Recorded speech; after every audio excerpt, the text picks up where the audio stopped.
Well, hello. I am here to discuss some books that I either think are funny or weird or just not very good and not very helpful.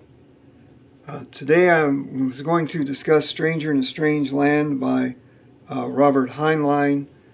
In my post sections, I do have a breakdown of Heinlein if you guys want to take a look at it. But today with Stranger in a Strange Land, I would like to do a short review of this novel. And it was written after Starship Troopers and after a previous decade of Heinlein writing great young adult science fiction novels, which I have almost all of them. And I read them all back in the 1960s between about 9 and 15, 16 years of age, and I thought they were great. He does have The Pass Through Tomorrow, which is a collection of a couple of short novels and short stories, which I consider it a masterpiece. It's kind of ignored now, but there's nothing in there that is odd or weird or unintentionally funny, and I have just read it here just a few months ago, reread it again. Now I can't go into most of the Stranger's topics because I don't think that's appropriate on my site. I do think that the novel, I thought it was a joke. When I first read it, I was like 12 years old.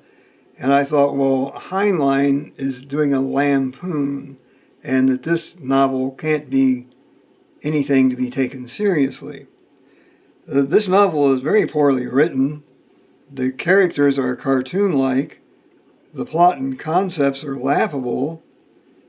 And he depicts women like he was an uneducated fool. In his serious works, The Unpleasant Profession of Johnathan Hoag, Have Spacesuit Will Travel, Starship Troopers, Delilah and the Space Rigger, and many more, he treats women with respect.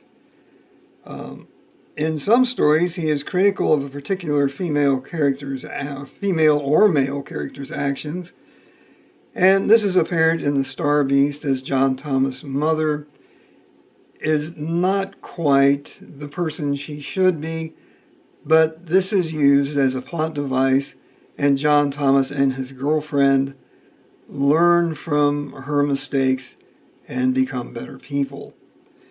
So, there are plot devices. A serious note, Stranger was seen as an example by some in the 1960s generation, and I lived through this. I was roughly 17 years old when this happened. And Charles Manson used it as a template to build his harem and murderous cult. This came out during the Manson trials, that this book had figured in this disaster. The Manson murders were a U.S. national disgrace, and SF was getting thrown in the trash by parents who actually read the stuff in their kids' magazines and books. Why most magazines went under in the 1970s. And science fiction was undergoing a drastic change. I started getting the magazines in 1966. By 1972, I was not interested in most of them.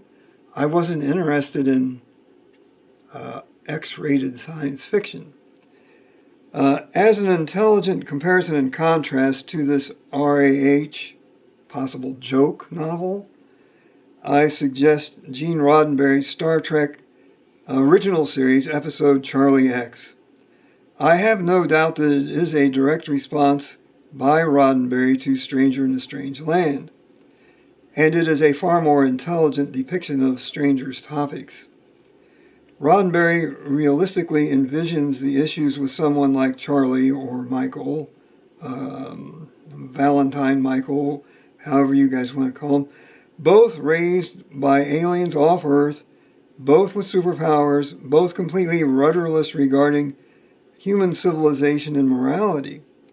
Roddenberry's realistic story has Kirk try to reach Charlie, or Michael, or Valentine, on how to behave around other people. I believe he's generally referred to as Michael because ludicrously he turns out to be the Archangel Michael, which is just, this is one of the main reasons I thought the book was a joke. Kirk realizes that absolute power corrupts absolutely, and Charlie is a hopeless case. Thankfully, Charlie's parents show up and restore as many of the lost crew members and people that Charlie has encountered as possible. And we are never going to see Charlie again. Now, there are topics that I won't cover here. I try to keep this a very family-friendly site. And so I include a link to Overly Sarcastic Productions. And she has a hilarious review of Stranger. And it's not for children. It's nothing terrible. There's nothing bad there. But it literally covers the topics in the book in detail. And she is not happy about it. It's for grown-ups, and I will include a link to that. And whether you agree with her or not, I think you'll get a charge of what she has to say. Well, that's all I have on Stranger in a Strange Land. I hope everybody has a great day.